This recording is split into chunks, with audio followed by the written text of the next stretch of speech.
കാർമേഘം ഇരുണ്ടുകൂടിയതുപോലുള്ള സീതയുടെ മുഖത്തേക്ക് ഇടയ്ക്കിടെ മുത്തശ്ശി നോക്കുന്നുണ്ട്. പക്ഷേ അവൾ അതൊന്നും അറിയുന്നില്ല. കൂട്ടലും കിഴിക്കലുമായി ചിന്തകളുടെ നീരാളിപ്പിടുത്തത്തിൽ വലിഞ്ഞു മുറുകി പലപ്പോഴും അവൾക്ക് ശ്വാസം പോലും കിട്ടുന്നുണ്ടായിരുന്നില്ല. വയ്യേ മോളെ? മുത്തശ്ശി അവളുടെ കയ്യിൽ പിടിച്ച് ചോദിച്ചു. ഏയ് ഒന്നുമില്ല മുത്തശ്ശി. നേർത്ത ചിരിയോടെ ഒറ്റ വാക്കിൽ ഉത്തരം കൊടുത്തിട്ട് വീണ്ടും അവൾ ചെയ്യുന്ന ജോലി തുടർന്നു. കൂടുതലൊന്നും ചോദിച്ചിട്ട് അവളെ വിഷമിപ്പിക്കാൻ വയ്യെന്ന് തോന്നിയിട്ടോ അതോ എത്ര ചോദിച്ചാലും സീതാലക്ഷ്മി വേദനകളുടെ ഭാണ്ഡം തുറക്കില്ലെന്നറിയാമായിരുന്നിട്ടോ മുത്തശ്ശി പിന്നൊന്നും ചോദിച്ചില്ല.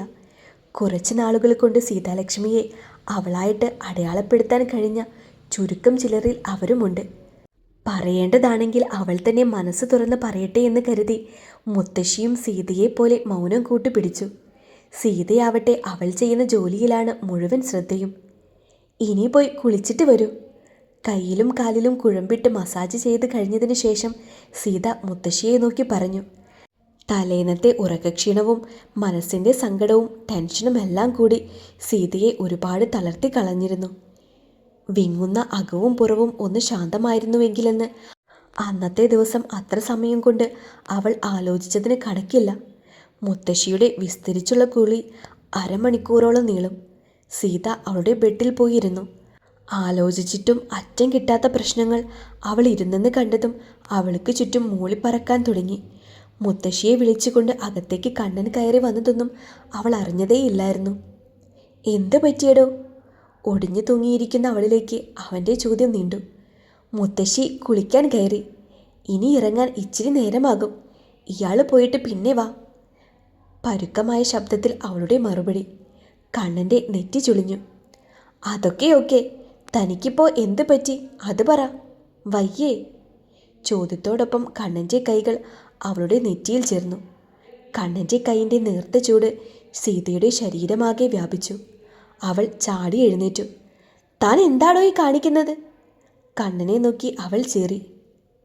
പനിയുണ്ടോയെന്ന് നോക്കിയതാ സീതാലക്ഷ്മി.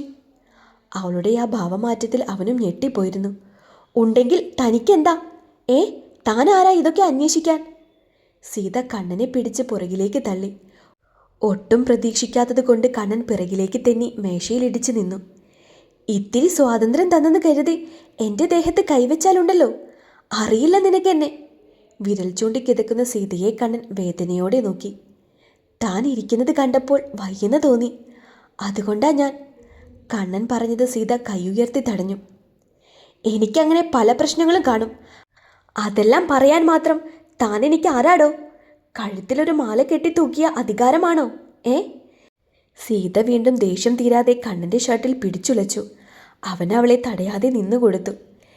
എല്ലാം കൂടി എനിക്ക് സഹിക്കാൻ വയ്യ, അതിനിടയിൽ താനും. വേണ്ട, പിടിവിട്ട് നിൽക്കുവാൻ ഞാൻ. സീതയുടെ കണ്ണുകൾ ചുവന്നു. കണ്ണൻ അവളെ സൂക്ഷിച്ചു നോക്കി. ആ നോട്ടം നേരിടാൻ വയ്യാത്തതുപോലെ സീത നോട്ടം മാറ്റി. കണ്ണൻ അവളുടെ കൈകൾ ഷർട്ടിൽ നിന്നും വേർപെടുത്താതെ തന്നെ അവളെ ഇടുപ്പിൽ പിടിച്ച് ചേർത്ത് നിർത്തി. എന്തേ ഇത്രയും സങ്കടം? അലിവോടെയുള്ള അവൻ്റെ ചോദ്യം. എത്ര അമർത്തി വെച്ചിട്ടും സീതയുടെ കണ്ണുനീർ തടവ് ചാടി കവളിലൂടെ പാഞ്ഞു തുടങ്ങി. പറ. ഈ കാണിക്കുന്ന ദേഷ്യത്തിനുമപ്പുറം എൻ്റെ സീതാലക്ഷ്മിയുടെ വല്ലാതെ നോവുന്ന ആ മനസ്സെനിക്ക് കാണാം. പാറിപ്പറന്ന് കിടക്കുന്ന അവളുടെ മുടിയിഴകൾ കണ്ണൻ ഒതുക്കി വെച്ചു. എനിക്കെന്ത് പ്രശ്നം? ഒന്നുമില്ല, കണ്ണേട്ടൻ വിട്ടെ. ഒരു നിമിഷത്തെ പതർച്ചയ്ക്ക് ശേഷം സീത കുതറി മാറാൻ നോക്കി. പറയാതെ ഞാൻ വിടില്ല സീതാലക്ഷ്മി. നിന്നോളമില്ലെങ്കിലും കിരൺ വർമ്മയും വലിയ വാശിക്കാരനാണ് പെണ്ണെ. അവൻ ചിരിച്ചുകൊണ്ടാണ് പറഞ്ഞത്. സീത ശ്വാസമെടുക്കാൻ കൂടിയാവാതെ അവനിൽ ചേർന്ന് നിന്നു. നിനക്കാരുമല്ലായിരിക്കും ഞാൻ. എനിക്ക് നീ എല്ലാമാണ്. എൻ്റെ പെണ്ണാണ്. പ്രണയത്തിനുമപ്പുറം എൻ്റെ പ്രാണനാണ്. ഹൃദയത്തിനുള്ളിലല്ല സീതാലക്ഷ്മി നീ. കണ്ണേട്ടൻ്റെ ഹൃദയം തന്നെ ഇപ്പോൾ നീയാണ് പെണ്ണെ. മനസ്സ് തുറന്ന് നീ സംസാരിക്ക്. ഉള്ളിലെ ഈ പൊള്ളലൊന്ന് കുറയട്ടെ. സമാധാനത്തോടെ നിനക്ക് ശ്വാസം എടുക്കണ്ടേ? അതിനു വേണ്ടിയെങ്കിലും നീ എന്നോട് പറ. കണ്ണൻ അവളെ ഉറ്റുനോക്കിയാണ് പറഞ്ഞതത്രയും. സീതയുടെ മുഖത്ത് വീണ്ടും കാർമേഘങ്ങൾ ഉരുണ്ടുകൂടി. ഇപ്പോൾ പെയ്തേക്കാമെന്ന ഭാവത്തിൽ അവളുടെ കണ്ണുകൾ നിറഞ്ഞു നിന്നു. പറഞ്ഞാലും ആർക്കും മനസ്സിലാവില്ല കണ്ണേട്ട. നിങ്ങളുടെ സമാധാനം കൂടി പോകും. എന്തിനാണ് വെറുതെ? എന്നെ വിട്ടേക്ക്. വളരെ നേർത്തു പോയിരുന്നു സീതയുടെ ശബ്ദം. കണ്ണൻ്റെ പിടിയിൽ അവൾ ഒന്നും കൂടി മുറുകി. പാതിയിൽ വിട്ടിട്ട് പോവാനല്ല ഞാൻ നിന്നെ എൻ്റെ നെഞ്ചോട് ചേർത്ത് വെച്ചത്, കണ്ണൻ വാശിയോടെ പറഞ്ഞു. അതൊന്നും ഓർത്തിട്ട് തൽക്കാലം നീ ടെൻഷനാവേണ്ട സീതാലക്ഷ്മി. നിന്നെ കേൾക്കാൻ പൂർണ്ണ മനസ്സോടെയാണ് ഞാൻ ഒരുങ്ങി നിൽക്കുന്നത്, കണ്ണൻ അവൾക്ക് ആത്മവിശ്വാസം പറഞ്ഞു കൊടുത്തു. എന്നിട്ടും തീരാത്ത സംശയങ്ങൾ അവളുടെ കണ്ണിൽ കണ്ണൻ കണ്ടിരുന്നു. ഒരുപാട് മനുഷ്യർ അവരുടെ ശരീരത്തിൻ്റെ വേദനകൾ എന്നോട് പറയാറുണ്ട്. ഇതിപ്പോൾ തൻ്റെ മനസ്സിനാണ് ചികിത്സ വേണ്ടത്. കണ്ണൻ അലിവോടെ സീതയെ നോക്കി. എന്നെ വിശ്വാസമുണ്ടോ സീതാലക്ഷ്മിക്ക്? അവൻ്റെ ചോദ്യം സീത പകച്ചു പോയി അതിനു മുന്നിൽ. ഉണ്ടെങ്കിൽ തൻ്റെ പ്രശ്നം താൻ എന്നോട് പറയും. വീണ്ടും അവൻ്റെ ആവശ്യം. നീ പറയാതെ എനിക്കതറിയാനാവില്ലല്ലോ. സീത ശ്വാസമെടുത്തു. കണ്ണൻ അവളിലുള്ള പിടി വിട്ടു. ഓക്കെ, തനിക്ക് ഇഷ്ടമില്ലെങ്കിൽ പറയണ്ട. നിർബന്ധിച്ച് പറയിപ്പിക്കാൻ കിരൺ വർമ്മ സീതാലക്ഷ്മിയുടെ ആരാണ്? കണ്ണൻ അവളെ ഒന്ന് നോക്കിയിട്ട് നടന്നു. ഞാൻ പറയാം കണ്ണേട്ടാ. പിറകിലെ സീതയുടെ പതറിയ ശബ്ദം. കണ്ണൻ ചുണ്ടിലൂറിയ ചിരി മറച്ചു പിടിച്ചുകൊണ്ട് തിരിഞ്ഞു നിന്നു. തനിക്ക് വേദനിക്കുമെങ്കിൽ വേണ്ട. അവൻ അവളെ നോക്കി. എനിക്കിപ്പോൾ വേദനയൊന്നും ഏൽക്കാറില്ല കണ്ണേട്ടാ. ആകെയുള്ളൊരു മരവിപ്പാണ്. എന്തു ചെയ്യണമെന്നോ ആരോട് പറയണമെന്നോ അറിയില്ല എനിക്ക്. വീണ്ടും സീതയുടെ ശബ്ദമിടറി. കണ്ണൻ അവളുടെ അരികിൽ ചെന്ന് നിന്നു. പ്രശ്നങ്ങളുടെ ആകെ തുകയാണ് സീതാലക്ഷ്മി എന്ന ഈ ഞാൻ. എത്ര ശക്തിയായി തുഴഞ്ഞിട്ടും എനിക്കൊരു കര കണ്ടെത്താനാകുന്നില്ല. പാതി വഴിയിൽ ഞാൻ മുങ്ങിച്ചാവാൻ തുടങ്ങിയിരിക്കുന്നു. സീതയുടെ കണ്ണുനീർ അത് വീണു പൊള്ളുന്നത് കണ്ണൻ്റെ നെഞ്ചിലാണ്. വീട്ടിലെ പ്രശ്നമാണോടോ അതോ ഫിനാൻഷ്യൽ പ്രോബ്ലം? രണ്ടായാലും ഞാനുണ്ടല്ലോ തൻ്റെ കൂടെ. കണ്ണൻ്റെ വേദന നിറഞ്ഞ ചോദ്യം. സീതയൊന്ന് ചിരിച്ചു.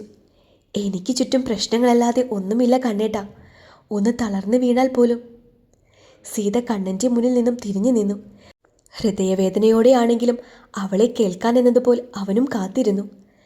സങ്കടത്തിൻ്റെ നിലയില്ലാ കയത്തിൽ കൈകാലിട്ടഴിച്ചും ശ്വാസം കിട്ടാതെ പിടഞ്ഞും സീത പറഞ്ഞുകൊടുത്ത കഥ പലപ്പോഴും അവൻ്റെ ഹൃദയം പിളർന്നു. അമ്മയിട്ട് പോയത് പറഞ്ഞപ്പോൾ അവൾ പിടയുന്നു. അച്ഛൻ്റെ അവഗണനയെക്കുറിച്ച് പറയുമ്പോൾ അവൾ വിതുമ്പി. നാട്ടുകാരും കുടുംബക്കാരും മൊത്തം അവജ്ഞതയോടെ നോക്കിയതും പെരുമാറിയതും പറയുമ്പോൾ അവൾക്ക് വാക്കുകൾ ഇടറി. കുടുംബത്തിന് വേണ്ടി സ്വപ്നങ്ങൾ വിട്ടെറിഞ്ഞത് പറയുമ്പോൾ സീതയുടെ വിളറിയ ചിരി. ഒടുവിൽ താളം പിഴച്ചു പോയ കുടുംബത്തിൻ്റെ പരിതാപകരമായ അവസ്ഥ കൂടി അവനെ പറഞ്ഞു കേൾപ്പിക്കുമ്പോൾ നിയന്ത്രണം വിട്ട് അവൾ കരഞ്ഞു പോയിരുന്നു. അതുവരെയും മനസ്സിൻ്റെ ഏതോ അറയിൽ ഭദ്രമായി ഒളിപ്പിച്ചു വെച്ച് നടന്ന വേദനകളൊക്കെയും അവന് മുന്നിൽ നഗ്നമായി. ഇത്ര ചെറുപ്പത്തിൽ ഇത്രയും സങ്കടങ്ങൾ, അതൊന്ന് ഇറക്കി വെക്കാൻ ഒരു തോളില്ലാതെ ഈ പാവം പെണ്ണ് പിടയുന്നു. സീതാലക്ഷ്മി സ്ട്രോങ് ആണെന്ന വീരവാദത്തിനുമപ്പുറം അവളെ ദുർബലയായൊരു സീതാലക്ഷ്മി കണ്ണനപ്പോൾ അവിടെ കണ്ടിരുന്നു. കരയില്ലെന്ന് വാശിയുള്ളതുപോൽ നിറഞ്ഞു തൂവുന്ന കണ്ണുകൾ സീത തുടച്ചു കളയുന്നുണ്ട്. അവൾ പൊട്ടിത്തെറിക്കുമോ എന്ന ആശങ്കയുണ്ടായിട്ടും തിരിഞ്ഞു നിൽക്കുന്ന സീതയുടെ തോളിൽ പിടിച്ചിട്ട് കണ്ണൻ അവളെ തിരിച്ചു നിർത്തി. സീത അവനെ നോക്കുന്നില്ല. പകരം പൊട്ടി വന്നൊരു കരച്ചിൽ അമർത്താൻ എന്നതുപോലെ ചുണ്ടുകൾ രണ്ടും കടിച്ചു പിടിച്ച് നിൽക്കുന്നു. കണ്ണൻ മറ്റൊന്നും ഓർക്കാതെ അവളെ ഗാഢമായി പുണർന്നു. നീയൊന്ന് മനസ്സ് തുറന്ന് കരയിൻ്റെ സീതാലക്ഷ്മി, അവൻ അവളുടെ കാതിൽ പതിയെ പറഞ്ഞു. അടക്കിപ്പിടിച്ചൊരു പേമാരിയുടെ കെട്ടുപൊട്ടാൻ അവൻ്റെ ആ സ്നേഹം മാത്രം ധാരാളമായിരുന്നു. കണ്ണനിൽ അവളുടെ കൈകളും മുറുകി. അവനെ കെട്ടിപ്പിടിച്ചു. ആ നെഞ്ചിൽ ഭാരമിറക്കി വയ്ക്കാൻ അവൾക്ക് വല്ലാത്ത വെപ്രാളമുള്ളതുപോലെ. പെരുമഴയത്തിറങ്ങി നിന്നതുപോലെ സീതയുടെ സങ്കടങ്ങൾ കണ്ണനെ നനയിച്ചു. പൊള്ളുന്ന ചൂടായും കുളിരുള്ള കാറ്റായും നിമിഷങ്ങൾ കൊണ്ട് മാറാൻ കഴിയുന്ന ആ പെണ്ണിനെ അവനും ഇറുക്കി പിടിച്ചു. പതിയെ അവളുടെ പുറത്തെ തലോടി ആശ്വാസം പകർന്നു കൊടുത്തു. നിന്നോടെനിക്ക് വല്ലാത്ത അസൂയ തോന്നുന്നു സീതാലക്ഷ്മി. എനിക്ക് പറ്റുന്നില്ലല്ലോ ഇങ്ങനെ. കരച്ചിൽ ചീളുകൾ വളരെ നേർത്തു വന്നതും കണ്ണൻ നെഞ്ചിൽ നിന്നും അവളുടെ മുഖം കൈക്കുമ്പിളിൽ എടുത്തുകൊണ്ട് പറഞ്ഞു. അവളുടെ കരഞ്ഞു ചുവന്ന മുഖത്ത് നിറയെ ചുംബനങ്ങൾ കൊണ്ട് മൂടാനും ഒരു പ്രശ്നത്തിനും വിട്ടുകൊടുക്കാതെ അവളെ അങ്ങനെ ചേർത്ത് പിടിച്ചു നിർത്താനും അവനുള്ളം തുടികൊട്ടി. നീ എനിക്ക് മുന്നിലെ അത്ഭുതമാണ്. കണ്ണന് അവനോടുള്ള പ്രണയം കൊണ്ട് ശ്വാസം വിങ്ങി. താനറിഞ്ഞ സീതാലക്ഷ്മിയോടല്ല, ഇവിടിപ്പോൾ ഇവൾ തന്നെ രേഖപ്പെടുത്തിയ ഈ മിടുക്കി പെണ്ണിനോട് വല്ലാത്തൊരു ആവേശം തോന്നുന്നു. തണൽ നൽകേണ്ട ചില്ലകളിൽ നിന്നാണ് അവൾക്ക് ചൂടേൽക്കുന്നതത്രയും. എന്നിട്ടും ഉരുകിയൊലിച്ചും ആഞ്ഞു തുഴഞ്ഞും അവളെ കൊണ്ടാവുന്ന വിധം പൊരുതുന്നു. അറ്റമില്ലാത്ത പ്രശ്നങ്ങളുടെ അഗാധ ഗർത്തത്തിൽ സ്വയം വീണു പിടയുന്നു. കണ്ണൻ അവളെ കൂടുതൽ കൂടുതൽ സ്നേഹിക്കണമെന്ന് തോന്നി. ആരായാലും പരിഗണിക്കപ്പെടാതെ പോകുന്ന അവളുടെ ആ നോവുകളെ അവൾക്കൊപ്പം അവൻ മനസ്സുകൊണ്ട് ഏറ്റുവാങ്ങി. അവൻ്റെ നോട്ടം സഹിക്കാൻ വയ്യാത്തതുപോലെ സീത വേഗം അകന്നു മാറി തുടങ്ങി. കണ്ണേട്ടൻ വിട്ടെ, ആരെങ്കിലും കണ്ടിട്ട് വന്നാൽ പിന്നെ സീതാലക്ഷ്മി വേശ്യ കൂടിയാണ്. അടഞ്ഞുപോയ ഒച്ചയിൽ സീതയത് പറഞ്ഞപ്പോൾ കണ്ണൻ്റെ കൈകൾ അവളിൽ ഒന്നുകൂടി മുറുകി. ഈ പ്രശ്നങ്ങളെല്ലാം ഞാൻ തീർത്തു നൽകട്ടെ. കണ്ണൻ്റെ ശബ്ദം വളരെ നിർത്തു. പറയാനൊക്കെ വളരെ എളുപ്പമാണ് കണ്ണേട്ട. സീതയുടെ മുഖം മങ്ങി. പറയാൻ മാത്രമല്ല, എൻ്റെ സ്നേഹം പ്രകടിപ്പിക്കാൻ കൂടിയുള്ളതാണ്. ഉള്ളിലുണ്ട്, പക്ഷേ പ്രകടിപ്പിക്കാനാവില്ലെന്നത് സ്നേഹമല്ലെന്നാണ് എൻ്റെ വിശ്വാസം. കണ്ണൻ്റെ സ്വരം മുറുകി. സീതയ്ക്ക് മറുപടിയില്ലായിരുന്നു. നിന്നോട് എനിക്ക് അത്രയും ഇഷ്ടമാണ് സീതാലക്ഷ്മി. ഈ പ്രാരാബ്ധക്കാരി പെണ്ണിനെ ഞാനെൻ്റെ ഹൃദയത്തിലൊരിടം നൽകിപ്പോയില്ലേ. അവൻ്റെ സ്വരം വീണ്ടും കാതിൽ. സീത കൂടുതൽ തളർന്നു തുടങ്ങി. നീ എന്തിനാ ഇത്രയും പേടിക്കുന്നത്? എനിക്ക് നിന്നോട് വെറുപ്പാണ് എന്നല്ലല്ലോ ഞാൻ പറയുന്നത്, എനിക്ക് നിന്നോട് സ്നേഹമാണെന്നല്ലേ. താഴ്ന്നു തുടങ്ങിയ അവളുടെ മുഖം അവൻ പിടിച്ചുയർത്തി. എനിക്കിഷ്ടം ഹരിയെയാണ്. അവനെ നോക്കാതെ സീത കണ്ണുകൾ ഇറുക്കി അടച്ചുകൊണ്ട് പറഞ്ഞു. അവളുടെ ആ ഭാവം കണ്ടിട്ട് അവന് ചിരി വന്നു. ആയിക്കോട്ടെ, നീ അവനെ തന്നെ സ്നേഹിച്ചോ. എനിക്ക് വേണ്ടതും നിനക്ക് അവനോടുള്ളതുപോലുള്ള സ്നേഹമല്ല, പക്ഷേ എൻ്റെ ആ കരിയുണ്ടല്ലോ, അവനെൻ്റെ മുന്നിൽ വന്ന് നിന്നിട്ട് പറയണം അവന് നിന്നെ ഒരുപാട് ഇഷ്ടമാണെന്നും നിനക്കൊപ്പമാണ് അവൻ്റെ ജീവിതം പങ്കിടാൻ പോണതെന്നും.